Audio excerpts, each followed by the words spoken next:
क्या जी, बोल इनसे घबराने वाला नहीं है, जो मर्जी कर लें, शुएब साहब डटे रहेंगे और इनके दिन थोड़े हैं। आप दिन गिने इनके। इमरान खान ने मीडिया के बारे में जो बात की है बिल्कुल 120% दुरुस्त की है। पाकिस्तान की ये सिचुएशन ही नहीं थी जिस तरह ये रिपोर्ट निकाल ली गई है। ये इंडिकेशन है कि इसका मतलब पाकिस्तान के खिलाफ इनके ख्यालात अच्छे नहीं है। अल्लाह ना करे जाने जाएं, माली नुकसान हो, लोगों की छत उनके ऊपर से छिन जाए, उसके लिए भी कोई इकदाम और मैकेनिज्म होता होगा। मैं आपकी बात से टोटल एग्री करता हूं, लेकिन हादसे को भी अवॉइड करना थोड़ा सा मुश्किल हो जाता है। प्रिकॉशनरी मेजर जरूर लिए जाएं।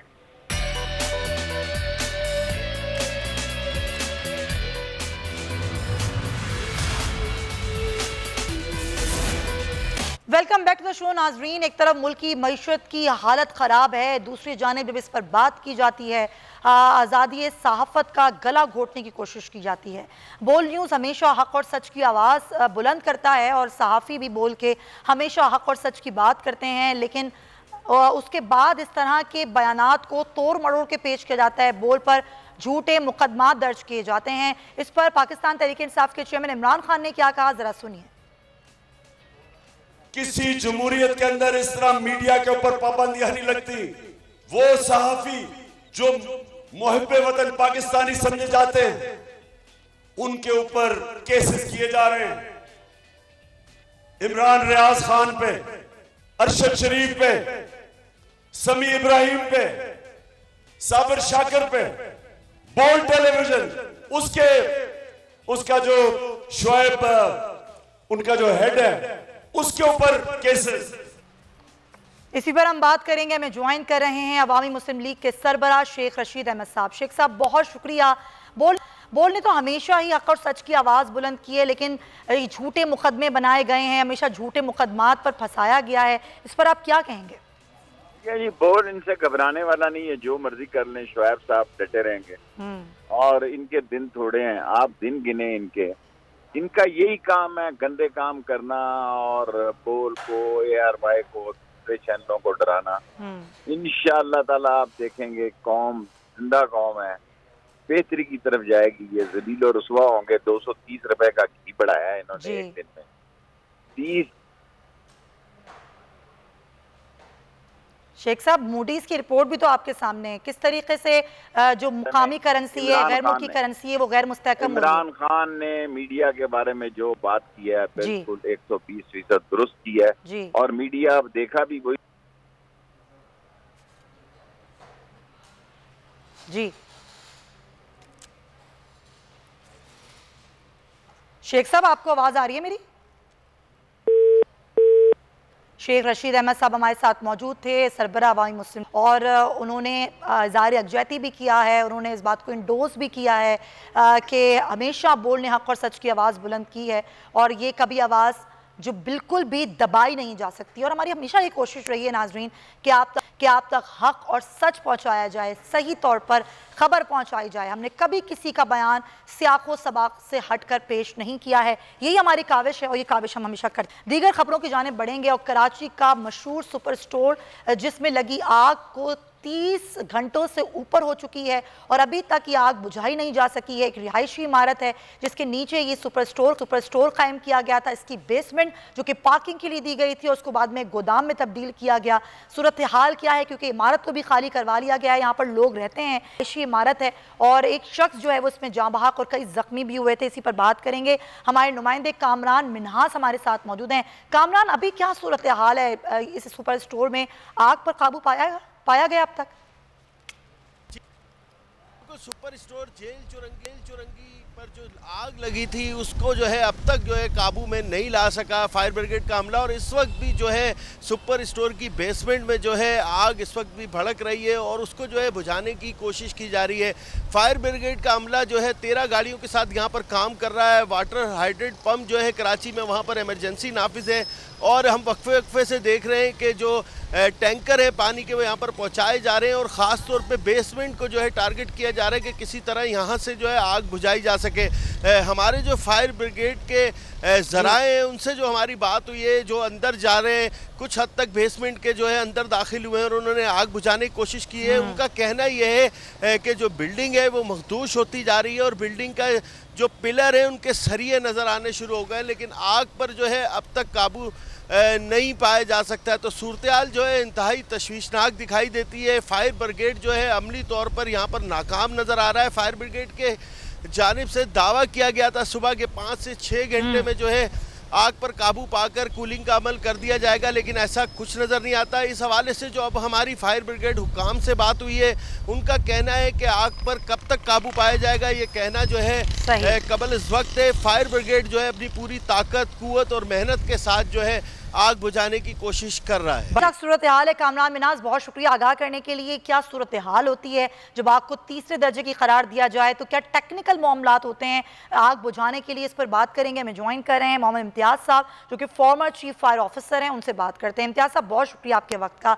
सर, जब किसी भी इमारत में, खासतौर पर रिहायशी इमारत हो, उसको कमर्शियली इस्तेमाल किया जा रहा हो, वहाँ पर आग लगे और आग हो तीसरे दर्जे की, तो उस पर काबू पाने के लिए किस तरह के इकदाम किए जाते हैं? अगर इस सुपर स्टोर की बात करें, इतने घंटे हो गए लेकिन आग पर काबू नहीं पाया जा सका है। बिस्मिल्लाहिर्रहमानिर्रहीम। देखिए, हर फायर जो होती है वो टेक्निकल नहीं होती, ये फायर टेक्निकल फायर है।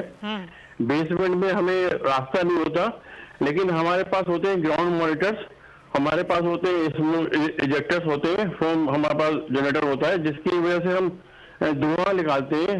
हमारे पास 100 से गज 150 गज के बैग्स होते हैं, जिनकी वजह से स्मोक बाहर आता है, इजेक्ट करते हैं हम उसको।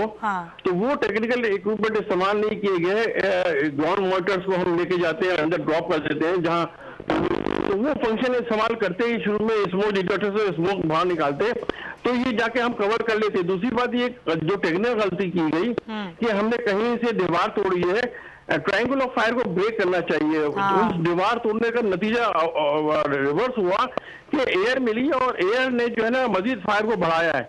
हमें ये चाहिए था कि उसको ट्रायंगल ऑफ फायर को ब्रेक करते, हम इस हीट को कम करते, थ्रो करके ग्राउंड मॉनिटर से इस्तेमाल करते, पानी को इस्तेमाल करते और फायरमैन क्रॉलिंग करते। प्लस हमने ये भी चीज देखने में आई है कि हमने ब्रीथिंग एपरेटस इस्तेमाल नहीं किया, फायरमैन क्रॉलिंग करने के जाने होता ठंडा करने के लिए, ताकि वो मार्च कर ले। तो इम्तियाज साहब, ये जो चीजें आप बता रहे हैं, डेफिनेटली ट्रेनिंग होती है ना, तो ये ट्रेनिंग का हिस्सा होता है, ये सबको पता होता है। ये पूरे फायर टेंडर जो वहाँ पर लगे हैं, उनको जो चला रहे हैं लोग, वो उनको ये सारी बातें मालूम होती हैं, तो फिर टेक्निकली उसको डील क्यों नहीं किया गया होगा? देखिए, अनफॉर्चुनेटली जब आप कमांडर अगर कोई परेशान हो जाए मुखालिफ फौज को देख के या दुश्मन को देख के, तो वो अपनी टेक्निक भूल जाता है। हमें ये करना चाहिए, इससे अभी भी वर्क ये है कि हमें इनसाइड जाए, हम ग्राउंड मॉनिटर इस्तेमाल करें। देखिए, इतनी फ्लेम या हीट होगी, निकल नहीं सकते। दूसरी बात ये कि ये धुआं 2.5 फुट के ऊपर होता है। अगर हम क्रॉलिंग करेंगे अंदर, हम 5-5, 6-6 टीमों की बना दें और उनको स्प्रे करने के जो टेक्निकल तरीका है, जो हमारी किताबों के अंदर लिखा हुआ है कि हम उन फायरमैन के 6-6 का बना के भेजें, उनको पानी के से बचे और ब्रीथिंग एपरेटस इस्तेमाल करें। हमने ब्रीथिंग एपरेटस इस्तेमाल नहीं कर रहे, हम ग्राउंड मॉनिटर इस्तेमाल नहीं कर रहे, हम रोलिंग नोजल इस्तेमाल नहीं कर रहे। फोम जनरेटर कंपाउंड है हमारा, जो 100 से 150 ग्लास का बैग होता है, उसमें हम इजेक्ट करते हैं धुएं को। इसी तरीके से पेट्रोल हमारे पास इजेक्टर है, मौजूद है, एग्जॉस्ट इजेक्टर मौजूद है, तो वाटर के थ्रू हम इसको बाहर निकालते हैं। तो जब तक धुआं में नेल बाहर नहीं निकालेंगे तो ये चीज कंट्रोल नहीं होगी। इम्तियाज साहब, मैं चाहूंगी आप साथ रहिए। जाहिर है, जब इस तरह की इमारतें होती है, रिहायशी होती हैं, वो कमर्शियल तौर पर इस्तेमाल कैसे किया जाता है, फिर एक नक्शा पास होता है। अगर एक जगह बेसमेंट के लिए दी जाए, वहां पर गोदाम बन जाए, तो उनको पूछने वाला कोई होता है या नहीं होता? ये कराची में पहला वाकया तो है नहीं। इसी पर हम बात करेंगे। फरहान खैसर साहब हमें ज्वाइन कर रहे हैं, तर्जुमान है SBCA के। बहुत शुक्रिया फरहान साहब। सर, होता क्या है जब SBCA की तरफ से नक्शा पास होता है, एक इमारत बनती है, फिर उसका इस्तेमाल कैसे किया जा रहा है? कि इस पर कोई चेक एंड बैलेंस होता है? देखिए, अस्सलाम वालेकुम जी। इमारत का जब नक्शा पास होता है, उसके बाद ये बिल्डिंग ऑक्यूपाई होती है। ठीक है। जब ऑक्यूपेंसी हो जाती है, तो ऑक्यूपेंसी के बाद इस बिल्डिंग की एक मेंटेनेंस सोसाइटी बन जाती है। ठीक है। जो इसके इंटरनल सारे मामला चेक करती है कि कहाँ पर क्या चीज लगी हुई है, एक्सटिंग्विशर लगे हुए हैं, फायर फाइटिंग लगा हुआ है, सेफ्टी लगी हुई है।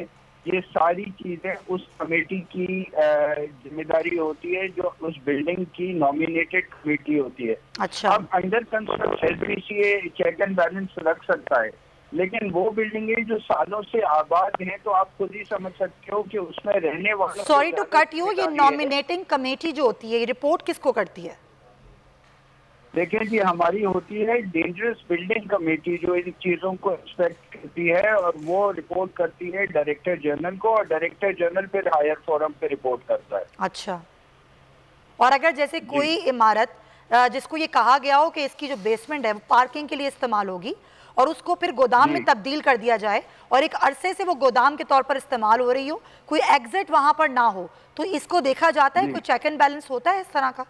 जी, अगर देखें ऐसी किसी चीजें, पार्किंग जो है वो रेजिडेंट्स के लिए अलॉट की जाती है। रेजिडेंट्स पार्किंग है, अगर रेजिडेंट्स को वो पार्किंग नहीं मिलती तो ऑब्वियसली रेजिडेंट को कंप्लेन करनी चाहिए इदारे में कि ये जो पार्किंग थी ये अब अल्टीमेटली इसका मिसयूज हो रहा है, तो इसको चेक किया जाए। फरहान साहब, इतना बड़ा सुपर स्टोर है, इतने सालों से कायम है, ये चल रहा है, मेन रोड पर है, सबको मालूम है ये पार्किंग किसके लिए इस्तेमाल हो रही है। इसी तरीके से एक रिहायशी इमारत है, वो कमर्शियल तौर पर इस्तेमाल हो रही है। ये तो नहीं कि छुप छुपा के ये सारा काम हो रहा होगा। मैं आपकी बात से एग्री करता हूँ। देखें, जहाँ पर कमर्शियल स्टोर होगा तो वहाँ बिल्डिंग का वो हिस्सा कमर्शियली अप्रूव किया गया होगा। अब उसमें अगर कोई देखें, अभी तो कूलिंग हो जाए तो हम इसके वेज निकाल लें कि what was the reason behind this fire, वो हमें असर्टेन करने दें, हम बेहतर पोजीशन में आ जाएंगे, क्योंकि हमारी टीम को अभी एक्सेस ही नहीं मिल रहा। अच्छा चलें, ये तो एक ऐसी सिचुएशन है जिसमें आप बाद में एक्शन लेंगे, लेकिन मैं आपकी तवज्जो दिलाना चाहूंगी, कराची में मौजूद बड़े बड़े सुपर स्टोर्स जिनके बहुत बड़े बड़े नाम हैं, वो गैर कानूनी तौर पर ना सिर्फ तामीर हुए हैं बल्कि कब्जा किया हुआ है ज़मीनों पर। उनकी जो पार्किंग्स हैं वो अलॉट नहीं की हुई गई हैं SBSE के जानिब से। उनके खिलाफ कोई एक्शन क्यों नहीं लिया जाता कि हम एक हादसे के मुंतज़िर रहते हैं?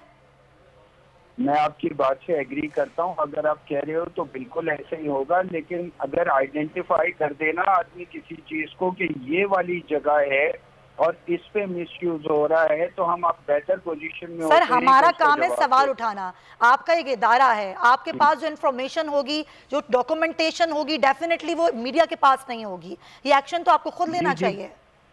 बिल्कुल बिल्कुल सही कह रही हैं, लेकिन जब तक निशानदेही प्रॉपर ना की जाए, क्योंकि हमारी टीम्स तो हफ्ते में 7 दिन एक्शन ले रही होती है, लेकिन वो उस जगह पे ज्यादा कंट्रोल एंड बैलेंस होता है जो अंडर कंस्ट्रक्शन चीजें होती हैं। यही मैं भी कह रही हूँ। अगर सालों से उसको जी, अगर कोई चीज सालों से यूटिलाइज हो रही हो तो देन उसका डिटरमाइन करना कि उस जगह हादसा क्यों हुआ। सर, हादसे से पहले भी प्रिकॉशंस होते हैं कि हादसा कोई ऐसा रोनुमा ना हो, अल्लाह ना करे जाने जाएं, माली नुकसान हो, लोगों की छत उनके ऊपर से छिन जाए, उसके लिए भी कोई इक़दाम और मैकेनिज्म होता होगा। मैं आपकी बात से टोटल एग्री करता हूं, लेकिन हादसे को भी अवॉइड करना थोड़ा सा मुश्किल हो जाता है। प्रिकॉशनरी मेजर जरूर लिए जाएं, लेकिन जो होनी को टालना थोड़ा। सर, होनी को टाल सकते हैं अगर हमारे इंतजामात ठीक हों। आप मेरी हर बात से अग्री कर रहे हैं, लेकिन आप ये बताएं, कोई आप लिस्ट बनाएंगे, कोई आप एक ऐसा सर्वे करवाएंगे पूरे शहर की इमारतों का जो गैर कानूनी तौर पर तामीर की गई हो या गैर कानूनी तौर पर इस्तेमाल हो रही हो?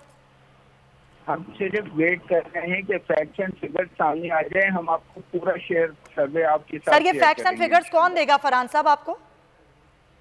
ये हमारी कमेटी होती है, डेंजरस बिल्डिंग कमेटी, और जैसे ही कूलिंग हो जाएगी तो उसके बाद ये अपने फैक्ट्स रिपोर्ट में 1 या 2 दिन में सबमिट कर देंगे। तो ऑब्वियसली हम आपके साथ डेफिनेटली शेयर मैं इंतजार करूंगी। बहुत शुक्रिया आपका। फरहान कैसर साहब, तर्जुमान SBCA हमारे साथ मौजूद थे, और हमारे साथ मोहम्मद इम्तियाज साहब भी मौजूद थे। ये फॉर्मर चीफ फायर ऑफिसर थे। तमाम तर सूरत हाल पर हमने बात की और उम्मीद करते हैं कि हम एक और हादसा मुंतजर ना रहें। कराची की जो इमारतें मखदूश इमारतें हैं या फिर ऐसी तौर तरीके से बनाई गई हैं गैर कानूनी तौर पर कब्जा करके, या फिर रिहायशी इमारतें जो कोई कमर्शियल तौर पर यूज़ हो रही हैं, उस पर नज़र रखना इदारों का काम है, SBCA का काम है, हुकूमत का काम है। हम सिर्फ नाजरीन सवाल उठा सकते हैं, हम सिर्फ निशानदेही कर सकते हैं, लेकिन ये एक्शन लेना हमारा काम नहीं है। और हम उम्मीद करते हैं कि इदारे, हुकूमत इस पर ज़रूर एक्शन लेगी और मुमकिना तौर पर पहले से ही ये सारे मामलात से निपटा जाएगा। अभी मैं बात करूंगी मूडीज़ की रिपोर्ट की, और मूडीज़ ने पाकिस्तान के जो आउटलुक है उसको मज़बत से मनफी कर दिया है। जो मकामी करेंसी है, जो गैर मुल्की करेंसी है, वो गैर मुस्तहकम हो रही है। बार बार इस पर बात की जा रही है और ये कहा जा रहा है है कि जो इस वक्त मुल्क की करेंसी की कदर है वो मुस्तकिल गैर मुस्तहकम है और जो गैर मुल्की करेंसी है वो भी गैर मुस्तहकम है। और अगर हम बात करें कि हमारे पास जो डेफिनेटली जो हमारी मुल्की मईशत की सूरत हाल है और हमारी पूरी मईशत इस वक्त इम्पोर्ट हुई है, तो हम इसको कैसे स्टेबल कर सकते हैं, सरमायाकार इस पर कितना परेशान हो गया, इस पर हम बात करेंगे। हमें ज्वाइन कर रहे हैं मारूफ बिजनेसमैन हैं अकील करीम डेडी साहब, उनको हम वेलकम कहते हैं। बहुत शुक्रिया अकील साहब। आप किस तरह देखते हैं, ये मूडीज कह रहा है, बड़ा इदारा है, कि मुल्की करेंसी और गैर मुल्की करेंसी दोनों गैर मुस्तहकम है? मेरा ख्याल है कि मूडी की अगर इस रेटिंग को हम देखते हैं तो मेरा नहीं ख्याल है कि इस वक्त इसकी जरूरत थी। अच्छा। क्योंकि पाकिस्तान की कोई इतनी बुरी हालत नहीं है कि इनको इतनी जल्दबाजी की जरूरत है, बल्कि हमने तो इसके ऊपर एक नोट भी निकाला है और उस नोट में हमने क्लियर बताया है कि पाकिस्तान की ये सिचुएशन ही नहीं थी जिस तरह ये रिपोर्ट निकाल गई है। ये इंडिकेशन है कि इसका मतलब पाकिस्तान के खिलाफ इनके ख्यालात अच्छे नहीं है। अगर मैं यकीन से ये कह सकता हूँ कि मेरिट पे ये रिपोर्ट नहीं बन सकती। तो अकील करीम डेडी साहब, आप तो मारूफ बिजनेसमैन हैं, इस वक्त बिजनेस की क्या सूरत हाल है, इंपोर्ट एक्सपोर्ट को हम ले लें? बिजनेस में देखें, पूरी दुनिया में बिजनेस स्लो डाउन है जी। ऑयल प्राइस ने सबको परेशान रखा हुआ है, हमारा ट्रेड डेफिसिट बढ़ रहा है, कोई शक नहीं है। लेकिन हमारी सिचुएशन अभी इतनी बुरी नहीं है कि हमें नेगेटिव पे डाला जाए। अच्छा। मेरा ये कहने का मकसद है कि हम इसको इंशाअल्लाह ताला हमें IMF पैकेज मिल जाता है, चाइना के पैसे जो कि हमें मिलने ही मिलने हैं, तो ये सारी चीजों को देखते हुए पाकिस्तान ने काफी डिसीजन लिए हैं और इम्पोर्ट। लेकिन हमारे इशू क्या है कि क्रूड ऑयल की प्राइस नीचे नहीं आ रही है और पाम ऑयल की प्राइस नीचे नहीं आ रही। तो ये दो स्टॉक्स है ना जिनमें हमारा इंपोर्ट बिल बढ़ता जा रहा है। और ये भी तो देखिए सवाल उठाई जा रहा है ना कि अगर हम रूस से तेल खरीद लेते तो शायद इसका असर पड़ जाता। इंडिया में जिस तरीके से रूस से सस्ता तेल खरीदा गया, आवाम तक फायदा पहुंचाया गया। आपकी बिल्कुल ठीक कह रही हैं, ये गवर्नमेंट ऑफ पाकिस्तान को करना पड़ेगा। हम अपने मुल्क को देखें, हमें एक मुल्क यहाँ से पता नहीं है, हमारे करीब नहीं है, हमारी नेबर के यहाँ से लेने में क्या है। जब इंडिया ले रहा है तो हम क्यों डर रहे भाई? और मैं तो ये समझता हूँ कि प्राइम मिनिस्टर शहबाज शरीफ को, इमरान खान को कॉन्टेक्ट करना चाहिए, मुल्क की बात करें, हम इस सियासत को छोड़े और उनको कहें कि जाए आप हमारे ब्याह पे रशिया से डील करके आए जी। इस तरह के लेने की जरूरत है अब, वरना हम अपने मुल्क को ज्यादा नुकसान पहुंचा देंगे। अगर हम इसी तरह आपस में नाराजगी लेके बैठे रहेंगे तो ये मुल्क के इंटरेस्ट में नहीं है। मुल्क का इंटरेस्ट ये है कि रशिया अगर हमें 30% डिस्काउंट पे ऑयल दे रहा है तो हमारी पूरी इकोनॉमी में टर्न अराउंड आ जाएगा। इस वक्त मसला ये है आप कह रहे हैं ये बात, आपकी बात सुननी चाहिए। आप बड़े बिजनेस टाइकॉन है अकील साहब, बहुत शुक्रिया आपका। अकील करीम डेडी साहब ये कह रहे हैं कि इस वक्त आफात बुलाकर मुल्क के लिए सोचना चाहिए, मुल्क की मईशत के लिए सोचना चाहिए। पूरे मुल्क में 7365 मेगावाट तक पहुंच गया है। बिजली घरों में नहीं आ रही है, लेकिन बिजली की कीमत में इजाफा करके आवाम को महंगाई का एक और टीका लगाया जा रहा है। ये है पुराना पाकिस्तान। इसके साथ ही नाज़रीन, प्रोग्राम का वक्त खत्म होता है। आपसे कल मुलाकात होगी, अपना बहुत ख्याल रखिएगा। अल्लाह हाफ़िज़।